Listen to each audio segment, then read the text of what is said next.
Hi all. ഇന്ന് ഞാൻ ഇവിടെ കാണിക്കുന്നത് ഒരു മിക്സ്ഡ് വെജിറ്റബിൾ കറിയാണ്. നല്ല ഒരു ഗ്രേവി പോലെ ഉണ്ടാക്കാൻ.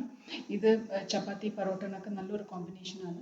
ഇത് ഏത് വെജിറ്റബിൾ വേണമെങ്കിലും ഇവിടെ എടുക്കാം. ഞാനിവിടെ എടുത്തിരിക്കുന്ന potato, cauliflower, carrot, capsicum, beans വേണമെങ്കിൽ ഗ്രീൻ പീസ്, പനീർ, ബീട്രൂട്ട് ഒക്കെ യൂസ് ചെയ്യാം. പിന്നെ 4 or 5 കാഷ്യൂനട്ട് ആദ്യം ഒരു ഹാഫ് ആൻ അവർ വെള്ളത്തിലൊന്ന് കുതിർത്ത് വെക്കാം. പിന്നെ ഒരു ചീൻചട്ടിയിൽ എണ്ണ ഇട്ടിട്ട് എല്ലാ വെജിറ്റബിളും ഒന്ന് ഫ്രൈ ചെയ്തെടുക്കുക. ആദ്യം പൊട്ടാറ്റോ ഫ്രൈ ചെയ്യുക, ബിക്കോസ് അത് വേവാൻ ഇത്തിരി ടൈം എടുക്കും. പിന്നെ കോളിഫ്ലവർ ഇട്ട് പിന്നെ അത് കുറച്ച് ഫ്രൈ ചെയ്ത ശേഷം ബാക്കിയുള്ള വെജിറ്റബിളും പിന്നെ ഉള്ളി ലോങ് ആയിട്ട് കട്ട് ചെയ്തിട്ട് അതിനകത്ത് ഇട്ടിട്ട് നന്നായിട്ട് ഇത്തിരി ഉപ്പും മഞ്ഞൾപ്പൊടി ഇട്ടിട്ട് ഒന്ന് നന്നായിട്ട് അതൊന്ന് ഫ്രൈ ചെയ്ത് എടുക്കാം. കുറച്ച് നന്നായിട്ട് സോട്ട് ചെയ്തിട്ട് ഫ്രൈ ചെയ്ത് എടുക്കാം. പിന്നെ ഇതിൻ്റെ അരയ്ക്കാനുള്ള മസാല ആദ്യം ചീൻചട്ടിയിൽ കുറച്ച് സ്പൈസസ് നിങ്ങളുടെ ആവശ്യത്തിന് മാതിരി. ഞാനിവിടെ കുറച്ച് ഇട്ടിട്ടുള്ളൂ. ഗരം മസാല അത്രയും ജാസ്തി ഇവിടെ ആർക്കും ഇഷ്ടമല്ല, അതുകൊണ്ട്. പിന്നെ 2 സ്പൂൺ മല്ലി, പിന്നെ മുളക്. ഞാനിവിടെ യൂസ് ചെയ്തിരിക്കുന്ന ബൈഡഗി മുളകാണ്, അത് നല്ല കളർ കിട്ടും.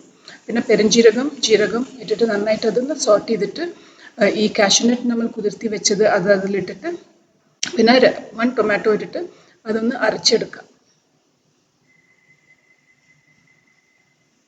പിന്നെ അത്രയേ ഉള്ളൂ. പിന്നെ ബാക്കിയെല്ലാം മിക്സിങ്. ചീൻചട്ടിയിൽ കടുക്, ജീരകം, ജിഞ്ചർ ഗാർലിക് പേസ്റ്റ്, ഉള്ളി, പിന്നെ മുളക്. ഗ്രീൻ ചില്ലി വേണമെങ്കിൽ ഇടാം, അല്ലെങ്കിൽ ഇവിടെ ഞാൻ യൂസ് ചെയ്തിരിക്കുന്ന ബജ്ജി മുളക്. അത് നന്നായിട്ട് മിക്സ് ചെയ്തിട്ട് ഈ അരച്ച പേസ്റ്റ് അതിൽ ഇടാം. പിന്നെ ഉപ്പും വേണമെങ്കിൽ ഇത്തിരി റെഡ് ചില്ലി പൗഡർ വേണമെങ്കിൽ ഇടാം, എരിവ് ജാസ്തി വേണ്ടവർക്ക്. പിന്നെ ഈ ഫ്രൈ ചെയ്ത വെജിറ്റബിൾസ് ഇതിലിട്ടിട്ട് നന്നായിട്ട് അതൊന്ന് മിക്സ് ചെയ്തെടുക്കുക.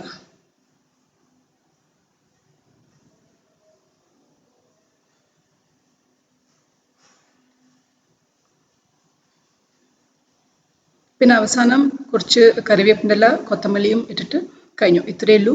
നല്ല ടേസ്റ്റിയുള്ള കറിയാണ്. ചപ്പാത്തിയും പൊറോട്ടയ്ക്കൊക്കെ നല്ലൊരു കോമ്പിനേഷനാണ്. ഇത് കഴിക്കുന്ന സമയത്ത് കുറച്ച് അത് അങ്ങോട്ട് കുറുകും, ബിക്കോസ് കാഷ്യൂനട്ട് ഇട്ടതുകൊണ്ട്. ഈ റെസിപ്പി എല്ലാവർക്കും ഇഷ്ടമായി വിചാരിക്കുന്നു. ഒന്ന് ലൈക്ക് ആൻഡ് സബ്സ്ക്രൈബ് ചെയ്യണേ. Thank you.